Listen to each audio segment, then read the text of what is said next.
What if I told you that Thomas Edison, the genius who gave us the light bulb, the phonograph, and motion pictures, once tried to build a machine to talk to the dead? Sounds crazy, right?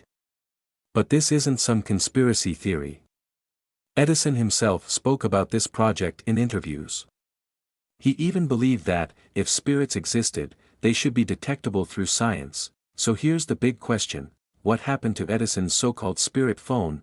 If he really built this machine, where is it today, and could it be possible that someone, or something, wanted it hidden? Stay with me, because this story is about to get even stranger. The rise of spiritualism, a perfect time for Edison's idea. To understand why Edison would even consider such an invention, we need to look at the time period. It was the early 1920s, and spiritualism was booming. Millions of people believed in communicating with the dead. This movement exploded after World War I and the Spanish flu pandemic, which left countless families grieving and desperate for a way to reach their lost loved ones. Seances, mediums, and Ouija boards were incredibly popular. Even famous figures like Sir Arthur Conan Doyle, the creator of Sherlock Holmes, were convinced that life after death was real, but Edison didn't believe in ghosts the way spiritualists did. He saw things differently. To him, everything was a matter of science and energy. Edison once said, "If our personality survives, then it is strictly logical and scientific to assume that it retains memory, intellect, and other faculties we associate with life." But if that were true, then why wasn't there any proof? Why couldn't we hear or see the dead in a measurable way? Edison believed the answer was simple: we just didn't have the right technology yet, and that's when he allegedly began work on one of the most mysterious inventions in history. How would the spirit phone work? Unlike psychics or mediums, Edison wanted a purely scientific approach. He theorized that if spirits existed, they must have some kind of energy or frequency. And if that energy was weak, all we needed was a device sensitive enough to detect it. Think of it like a radio. When you turn a radio dial, you don't see the sound waves, but they exist, and with the right equipment, we can pick them up. Edison believed the same thing could be done with spirits. Now, here's where things get interesting.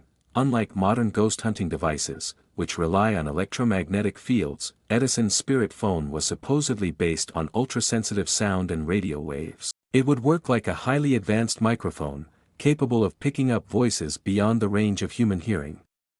Some accounts even suggest he planned to incorporate a light-sensitive mechanism that would allow spirits to make their presence known visually. If he had succeeded, it wouldn't just have been the biggest invention of his career, it would have changed everything we know about life and death, the mysterious disappearance. So if Edison was really working on this device, where is it now? Here's where things get suspicious.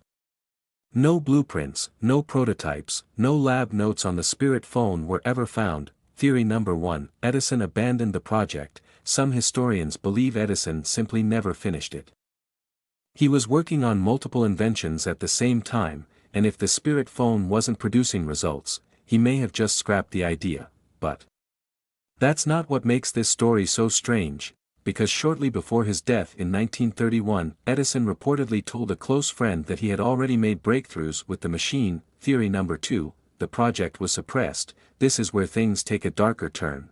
There are claims that Edison's work was deliberately buried, either by his family, the government, or powerful institutions who didn't want the public to have access to it. Why? Because if spirits could actually communicate through technology, it would shake the foundations of science, religion, and society.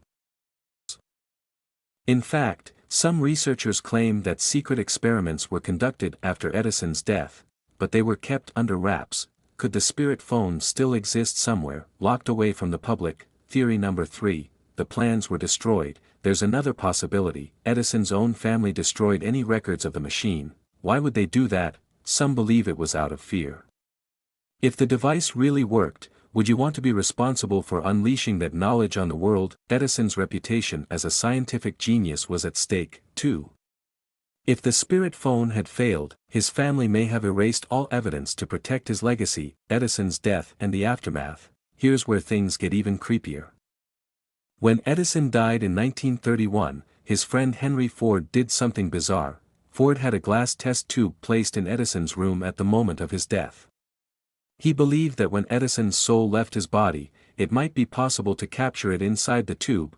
That test tube still exists today, and it's on display at the Henry Ford Museum in Michigan. Was this just a symbolic tribute, or did Ford believe in something more? And if Ford believed that Edison's soul could be collected, could that mean he also believed the spirit phone was real? But here's the craziest part: even though Edison's spirit phone was never officially found, his idea never really disappeared. In the 1950s, researchers began experimenting with electronic voice phenomena, EVP, recording unexplained voices on tape recorders. Even today, ghost hunters use devices eerily similar to what Edison described. Paranormal researchers have even built replicas of the spirit phone based on his descriptions. Could it be that Edison was just ahead of his time? Final thought: what if it was real? So, what do you think? Did Thomas Edison really invent a way to talk to the dead? And if he did, was it hidden from the world, or was it just a wild idea from a man who spent his life pushing the boundaries of science? Let me know in the comments. And if you love mysteries, forgotten inventions, and unexplained history, make sure to like, subscribe, and hit the bell icon so you never miss a new video. Thanks for watching, and I'll see you next time.